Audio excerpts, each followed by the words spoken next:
Hi, this is Rick Hooks with Greenhaven Landscapes, and today's video is going to show you 5 ways that you can create wonderful outdoor living spaces. And at the end, we're going to have a bonus for you, so stay tuned. Your patio is the signature outdoor living space of your home. If I want to read a book and be by myself and just rejuvenate and watch hummingbirds, what a great place just to relax and just get away from everything. But my favorite part is when we can have lots of friends and family over. We can just play card games, eat dinner, and just let the evening get darker and darker as the lights come on. Those memories are some of my favorite parts of patios. It's really important to take a few things into consideration when you're designing a patio. One is heat and sun.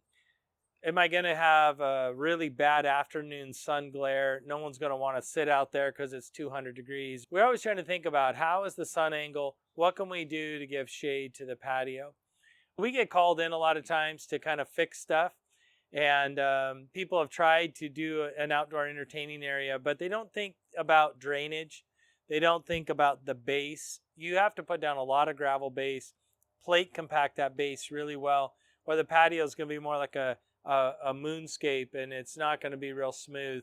And you want your patio to be nice and smooth so furniture will sit nice and it's not a tripping hazard for people. The other thing about a patio is how you're going to fill the joints and cracks of whatever kind of material you use.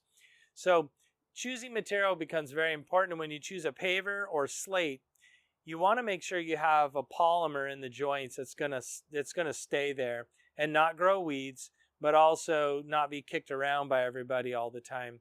Concrete is really nice to have. You can do different shades, you can do different textures, but one thing about a concrete is that you want to make sure it has a good base and well reinforced, so it's not going to crack on you really quick right after pouring the patio.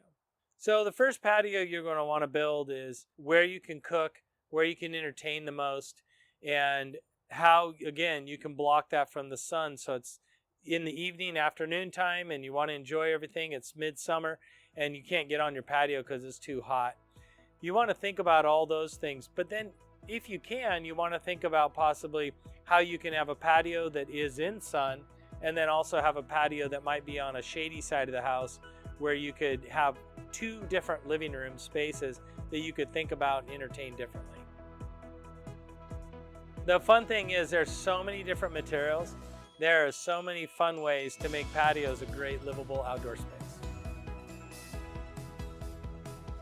A garden is a great way to provide healthy and fresh food to you and your family. And there's complex garden designs, and then there's simple garden designs. It just depends on what level of green thumb you are. So when designing a garden, you want to think about a few things. Do you have predators? Whether they're small little rabbits or whether they're large elk or deer.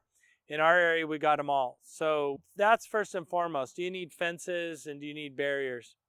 Then what kind of box do you want to grow it in? Metal? Do you want to grow recycled concrete?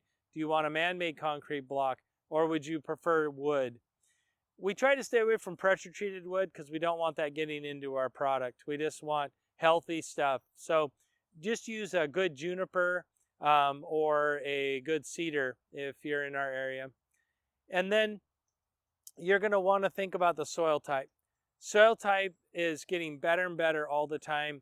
There are counties that are growing soils that are specially modified for garden beds. It means it's been certified.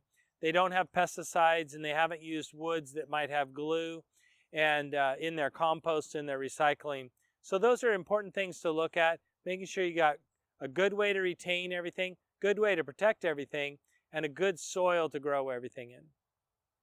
So one mistake that I see that people make is you don't fertilize well. There are some really good natural products out there that allow us to have safe organic fertilizer, but gives you good nutrients for your food to grow well.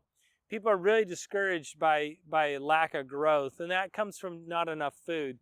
The other thing that people do is don't give their plants enough drainage.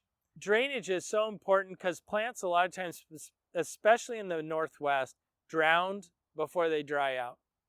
So good soil that will hold moisture, but you don't want to drown the plant and plant it too deep. A lot of times people are planting plants way too deep thinking that they are going to starve of water if they don't plant them deeply. But the Native Americans, when we first moved to the Americas, they taught us how to plant really well by using mound method planting. It's done in China, it's done in India, and mounding things up is really important, or using some sort of planter box. Good drainage is really important. The other thing is, a flower garden is going to be more for cutting or for viewing. It may have a different cycle to its life, where a vegetable garden is going to have different planting regimens. Flowers are going to die off in the winter most of the time, but but they might come back. Whereas some of your garden produce is going to be able to be grown a lot of the year, but not everything grown all the year. So some things will die off, but you're going to replace it with something else. And that's why you want to think about companion planting. Planting things together that help fight bugs and grow well together as a group. One fun thing is that a pea is going to put in the soil nitrogen. So nitrogen is going to come from the root of the pea. So if you plant your peas in the spring and then plant your tomatoes and some of the other heavy nitrogen products right next to it as the peas are dying off, now you're going to have all that nitrogen for that plant to eat. So along with that comes the sun. You know, when I was young, we planted by moon cycles, and some people still do that to this day. But of course, your sun is going to be just as important or more important than the moon will be. The sun is going to be either too hot for some things or not enough for other things. Watermelon